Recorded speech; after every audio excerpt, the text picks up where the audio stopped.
মহানবী হযরত মুহাম্মদ সাল্লাল্লাহু আলাইহি ওয়াসাল্লাম ও খাদিজাতুল কুবরা রাদিয়াল্লাহু তাআলা আনহা সংসার জীবন ছিল এক অসাধারণ দৃষ্টান্ত।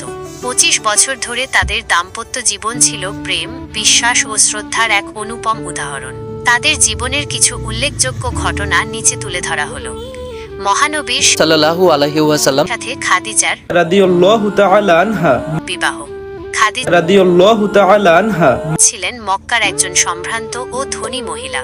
মহানবী সাল্লাল্লাহু আলাইহি ওয়াসাল্লাম যখন খাদিজার রাদিয়াল্লাহু তাআলা আনহা ব্যবসার দেখাশোনা করতেন, তখন তার সততা ও বিশ্বস্ততায় মুগ্ধ হয়ে খাদিজা রাদিয়াল্লাহু তাআলা আনহা তাকে বিবাহের প্রস্তাব দেন।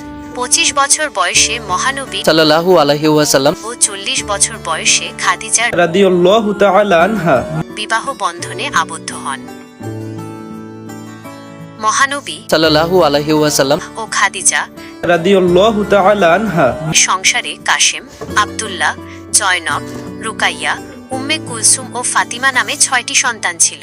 তারা সন্তানদের গভীরভাবে ভালোবাসতেন এবং তাদের উত্তম রূপে প্রতিপালন করতেন। দুঃখ কষ্টে পাশে থাকা মহানবী সাল্লাল্লাহু আলাইহি ওয়াসাল্লাম যখন নবুয়ত লাভ করেন, তখন খাদিজা রাদিয়াল্লাহু তাআলা আনহা তাকে সাহস ও সমর্থন জুগিয়েছিলেন।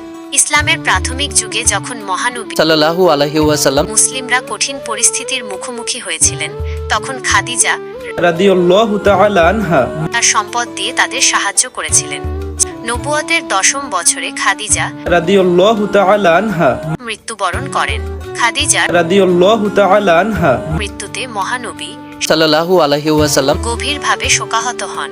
খাদিজা রাদিয়াল্লাহু তাআলা আনহা মৃত্যুর পর মহানবী সাল্লাল্লাহু আলাইহি ওয়াসাল্লাম প্রায় তার কথা স্মরণ করতেন। সন্তানদের অসুস্থতা ও দুঃখ মহানবী সাল্লাল্লাহু আলাইহি ওয়াসাল্লাম ও খাদিজা রাদিয়াল্লাহু তাআলা আনহা তাদের সন্তানদের অসুস্থতা ও দুঃখের সময় ধৈর্য ও সহানুভূতির সাথে তাদের পাশে ছিলেন।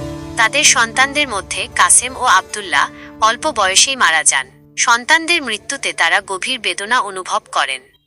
মহানবী সাল্লাল্লাহু আলাইহি ওয়াসাল্লাম খাদিজা রাদিয়াল্লাহু তাআলা আনহা এর সংসার জীবন ছিল ভালোবাসা, বিশ্বাস ও ত্যাগের এক অনন্য দৃষ্টান্ত।